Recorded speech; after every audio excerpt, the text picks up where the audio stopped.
the depth. 5:24 Central Standard Time.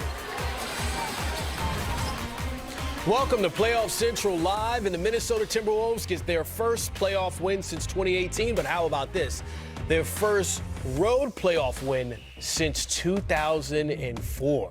So Ant-Man, what, 20 years old? He was 2 years old the last time the Timberwolves got the win. Chris Miles here with Smitty and Tony Delk. And here's the deal. Speaking of Ant-Man, 36, a playoff debut. That's tied for fourth most in NBA history, but that's the most by a Timberwolves player in a debut. Let's start with you, Smitty, since you know this young man well. How impressive was he from the start of the game taking command? I think what I was impressed was because he had a big one in the play-in. And obviously you want to see how a young guy responds. And boy, did he respond. He responded like he's been here as a vet. The one thing is he was never sped up. The moment was never too big for him. He controlled himself. It was obviously hostile, but he has the ability to get whatever shot he wants. Because now that three ball is working, he's strong enough now to accept contact, play through contact, and he's getting to that free throw line. He still has a lot of room to improve, which is scary. And then he's off the charts athletically, and I'm not just talking about jumping, because he's able to avoid charges and still come out of it and make layups. And then the one thing I always loved about him is he can finish with his left just as efficient as he can finish with his right. So it's really hard to push him one way, Tony. But just his ability to play downhill, to make threes from the outside, and like I said, he wasn't sped up at any point in time. And just going back to the game on Tuesday night when he played against the Clippers, he came out aggressive. And like you said, sometimes he takes his foot off the gas, but it's also to allow other players to get involved. He's not overshadowing with trying to take all the shots and trying to be the guy. He knows in order to get out of a playoff series that I need my guys like Town, I need Beverly, I need other guys to step up. So what he does is he attacks and then he lays off a little bit. But he's always, most of the time, he's playing downhill. He understands his game and plays with a lot of energy.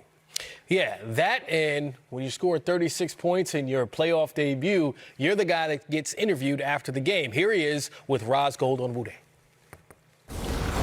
And you had 36 points in your first career playoff game. You told me coming into it that you couldn't wait, that you were ready. Now that you've actually played in one, what did you notice about the intensity and flow of playoff basketball? I just see it's very physical. The refs let a lot of things slide, and I like this. I like this feeling. What do you love about playoff basketball? The building, the away games, the fans, you suck, chanting, yelling, screaming, even the little kids. It's beautiful. What did it mean to you and your teammates that Karl Anthony Towns, after a quiet play-in game, came out here and was dominant in game one? Well, big players make big-time plays and have big games, and we knew he was going to come back with vengeance from playing like that last game. And, you know, we expected this. We expect every game for him to be big.